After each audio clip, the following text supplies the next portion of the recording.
Merci Président et merci à vous tous d'être là et surtout merci à nos intervenantes. Effectivement, la question de prendre soin des soignants, elle est latente, j'allais dire depuis des années, mais patente encore plus depuis ces décennies. Alors, nous, au Cercle d'entreprise et santé, donc notre vocation à nous, je dirais que c'est effectivement de regarder sur tout ce qui est d'aider à faire connaître, tout ce qui est innovation, bonne pratique, pour l'avenir et pour l'avenir des soins. Et comme le disait Jacques là-haut, bonjour, merci à vous d'être là. Alors voilà, c'est très bien parce qu'on démarre, donc vous arrivez juste à temps, vous êtes génial. Merci à vous. Alors justement, je vais vous présenter nos intervenants et nos intervenants pour aujourd'hui. Donc merci à vous d'être là. Et donc, alors on commence par celui qui vient d'arriver, Philippe de Normandie, qui saluait mon président, Dr Philippe de Normandie. On est très fiers de vous avoir. Il est à la fois donc le garant du CNR Santé, qui a démarré à l'automne dernier, qui a dû amener un certain nombre de pistes et un certain nombre de conclusions. Et puis surtout au mois de mars, c'était fin mars dernier, c'est ça, notre ministre des territoires et des professionnels de santé, Agnès Hermann-Bonneau, a organisé, je crois, une mission précisément sur ce thème, le soin des soignants et la santé des soignants. Alors, Philippe, si je peux me permettre de vous appeler par votre prénom, on va faire spontané, c'est-à-dire qu'on a un cas essentiel qu'on va regarder là. On a prévu de vous passer la parole à un certain moment, mais si vous voulez la prendre, vous avez tous les droits. Vous avez un micro, donc voilà, c'était là pour ça. Et alors notre duo de choc est au milieu, et c'est à la fois Karine Amiel, donc on salue le docteur Karine Amiel qui est le médecin chef du service de santé au travail de l'hôpital Foch, et on verra que l'hôpital Foch, alors non seulement d'être pour moi un voisin, c'est tout à fait important, mais c'est surtout une fondation privée qui date du début du siècle, enfin quasiment début du siècle dernier, et qui a été pilotée en gros par une fondation, donc qui est à la fois une fondation privée, mais une fondation d'intérêt collectif, d'intérêt général et d'intérêt public, et qui initialement s'est mis en place, je veux dire, pour, parce que vous m'avez expliqué, pour les classes moyennes et les patients, je veux dire moyens, si tant est qu'on ait tous des patients moyens, et donc à la fois pas ceux qui étaient j'allais dire parmi les plus démunis et qui là avaient ce qui était la vocation initiale de l'assistance publique, les hôpitaux de l'assistance publique, pas non plus les cliniques des privilégiés, et donc c'était, j'allais dire, pour la vocation des classes moyennes, la vocation des soins pour eux. Donc merci à Karine, c'est par votre prénom d'être là, et avec, alors, chef du service de santé au travail, tout à l'heure vous devrez nous expliquer la différence entre le service de santé au travail et le centre dont on était très groupiste, qui a ouvert il y a 2 mois, le centre de prévention au travail, qui est hébergé, donc ça le verra, à côté, mais pas dans les murs de l'hôpital Foch, donc l'Institut Lynn Renault, et qui est piloté par Sabine Perada, et Sabine est psychologue du travail d'origine. Et puis on a notre grand gourou qui est à l'autre côté, donc vous voyez, qui est Jean-Marie Fessler. Jean-Marie Fessler, mis à part d'être le pilier et vecteur essentiel du cercle et du cercle d'entreprise de santé, il est à la fois professeur associé en management de la santé à Stanford University et président du conseil scientifique de l'Institut Montparnasse. Il a été lui-même antérieurement directeur d'hôpital et donc notamment l'hôpital dont on vous parlera aussi tout à l'heure sur d'autres choses. Donc voilà en gros nos intervenants. Alors sur la façon de procéder, c'est bien ce que je voulais vous rappeler. Alors, pardon, parce que chez moi c'est avec une petite hauteur que je vous montre ce truc-là qui est un document qui a été sorti.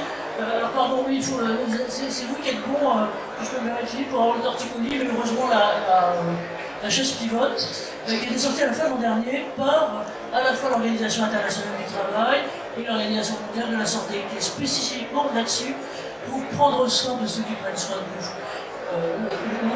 À la fois c'est excellent et vous le regarderez plus particulièrement, mais en même temps ce qui est, si je peux me permettre, symptomatique et ce dont on aurait bien besoin, sur quoi on aurait bien besoin de prendre exemple en France, c'est une coopération totale entre l'Organisation internationale du travail et l'Organisation mondiale de la santé, qui coopèrent et collaborent sans vouloir être trop citron. On sait que chez nous, c'est pas complètement un problème. La qualité, si on peut dire, et que notamment là, vous avez bien vu quand vous êtes arrivé, c'est que vous avez par le métro, c'est que vous avez deux entrées, et vous avez l'entrée de Centre Expo qu'on a eu pour contacter Silence Radio Total, que ce soit tous les organisateurs, et de l'autre côté, j'allais dire, notre entrée, celle des Pouzeux, qui est celle de la santé au travail. Voilà. Et donc avec cette grande difficulté, on est très très content d'avoir quand même deux grands otages à côté de l'église là-dessus. Tout ça pour vous dire que au niveau international, c'est ce qui se passe, au niveau du quotidien aussi, mais au niveau des institutions, c'est pas complètement ça, et donc voilà. Alors ça a été ça quand même, et merci à Jean-Paul de m'avoir rectifié sur les chiffres là. On a eu le grand plaisir avec mon cher président d'assister à la fin du mois dernier, le 28 avril, donc en Champagne qui maintenant est dans le Grand Est, à une inauguration tout à fait intéressante, parce que c'était un service autonome qui se crée, qui s'était créé aussi il y a 2 mois, 3 mois, de santé au travail, cette fois-ci d'une entreprise, et qui est une entreprise alors géniale et qui est dirigée par un type génial, conseil qui allait traficoter pour regarder, ça Joseph Puzo. Il a en fait repris cette activité c'est ce qu'on appelait à l'époque à l'LBO, et donc une reprise d'une structure, je crois, nordique par ses salariés. C'est une entreprise qui fabrique des câbles, alors au début c'était des gros câbles, maintenant c'est des trucs super tech, donc à la fois qui vont dans la lutte, qui alimente l'œuf, et qui en alimente d'autres, c'est génial. Et donc il a monté dans sa Champagne profonde, alors pour tous ceux qui ont vu les visiteurs, c'est dans le village globalement des visiteurs, ce service de santé au travail interne, parce qu'en gros, la réponse externe, compte tenu de tout ce qu'on connaît, c'est-à-dire la démographie médicale, de médecins de santé au travail, les difficultés, voilà. Et le truc était génial, mais alors surtout ce qui était super, alors là, bravo à notre ministre de la Santé, je crois que c'est la première fois qu'on voit ça, c'est l'inauguration a été faite, alors il y avait toute la bande, je veux dire, les approches générales, le président de la région Grand Est, tous les députés du coin et autres, et donc surtout, puisque ça me cachera bien sûr, et notre ministre de la Santé, qui est venu inaugurer ça, et donc voilà. Donc de temps en temps, quand même, il y a des personnalités qui dépassent, je vais dire, les difficultés institutionnelles qui sont un peu celles de notre pays, voilà. Je voulais vous dire parce que c'est vraiment important et c'est un truc qui est vraiment. Et en plus, ils ont un sort très très innovant avec à la fois sur le plan des data, un système informatique très très puissant et notamment aussi dans la détection de certaines pathologies, de certaines maladies, et dire invisibles, et aussi dans le visible parce qu'ils ont un centre d'ophtalmo très très innovant qui est tout à fait intéressant. Voilà.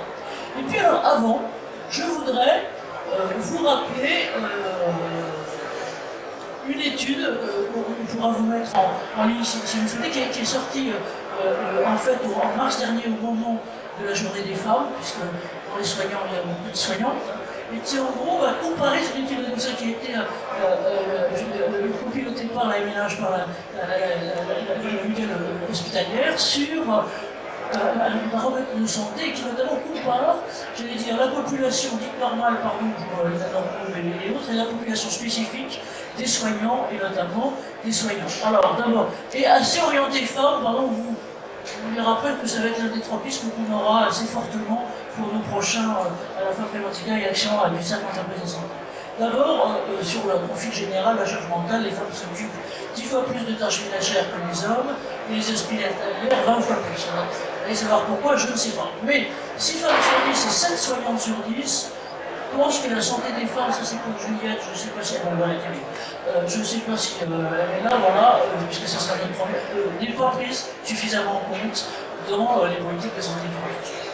Sur ce qui est les enseignements de l'étude, ce qu'on voit, c'est que, alors pardon, dans la tragédie il y a 2 jours, c'est que les incivilités et les violences au travail concernent un quart des actifs, mais 3 fois plus chez les soignants.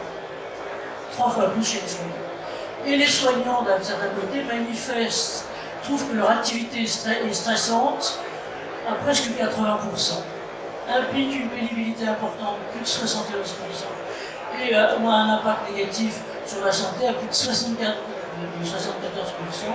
Et globalement, là aussi, quand on regarde, c'est aussi l'un des enjeux, j'ai un tâche de votre structure, de votre type de structure, c'est que si on regarde globalement le niveau de satisfaction, le niveau de satisfaction des soignants est beaucoup plus, d'insatisfaction des soignants est beaucoup plus important que celui de la population moyenne. Alors, tout le truc après, je dis ça, on vous le laissera, vous voyez, en gros, deux colonnes, à gauche, c'est la moyenne des Français, à droite, les professionnels de santé. Et donc, en gros, là, vous voyez là, est-ce que vous diriez que votre santé est bonne? 86% pour la moyenne des Français, 74%. Et tous les trucs que je vais vous défiler après sont en gros les mêmes. Et donc tout va en gros dans ce sens-là, donc on voit qu'on a une vulnérabilité potentielle tout à fait importante. Et puis on leur demandait aussi, donc, dans ce sens-là, dans les 2 derniers mois, est-ce que vous avez eu un problème de santé? Moyenne des Français sur problème de santé physique, 33%. Professionnels de français de santé moyenne sur des problèmes de santé physique, 53%. Idem pour les problèmes de santé mentale, 15% pour les Français au travail, j'allais dire classique, 27% pour les professionnels de santé. Alors tout à l'avenant. Quand on leur dit comment est-ce que vous prenez soin de votre propre santé, et bien on va retrouver la même chose, c'est-à-dire que les soignants consultent moins un médecin généraliste, font moins d'examens biologiques et font voilà, et donc prennent soin des autres, mais d'un certain côté, à la fois on pense que tout à l'heure qu'ils prennent presque plus soin de leur famille que la moyenne, et prennent moins soin d'eux, comme c'est vraiment l'enjeu qui globalement est là. Et donc là aussi, alors on ne va pas désespérer sur elle quand même, parce qu'au contraire ils sont là pour voilà, c'est que est-ce que vous êtes globalement satisfait de votre travail? On voit bien au total que les actifs c'est 75%, les professionnels de santé c'est 51% dans la relation à l'emploi.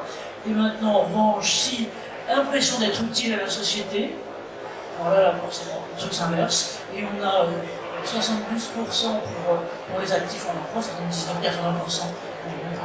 Voilà. Donc voilà en gros le portrait général, si je vais mettre là, pardon d'avoir mais ça permet de cadrer le tableau et de voir aussi, voilà, là on voit malgré même si les difficultés dans tout son monde, plus de sentiments de stress, 79%, plus de sentiments de pénibilité, plus de sentiments que le travail a un impact négatif sur leur santé. Voilà, je vous vois prendre des photos, on mettra sur le site tout de suite, sur le lien, trouver les trucs, parce que comme ça vous les aurez, j'allais dire, sans dysmorphie de photos là-dessus. Voilà ce qu'il en est, et au total, encore une fois, si on regarde l'ensemble des difficultés potentielles de santé au travail, là, il faut dire que les professionnels de santé sont 66% accumulés, au moins 3 difficultés parmi celles qu'on a vues tout à l'heure, alors que c'est même pas la moitié, 29% sur le reste. Voilà. Donc c'était, pardon d'avoir, mais c'est un résultat, encore une fois, d'une étude qui a été faite avec une représentative paradoxale pour notamment la MNH et pour Sciences Po, pour dire, voilà, en gros, comment se comporte, quelle est la morphologie de la santé finalement des soignants par rapport à la santé des autres salariés. Alors,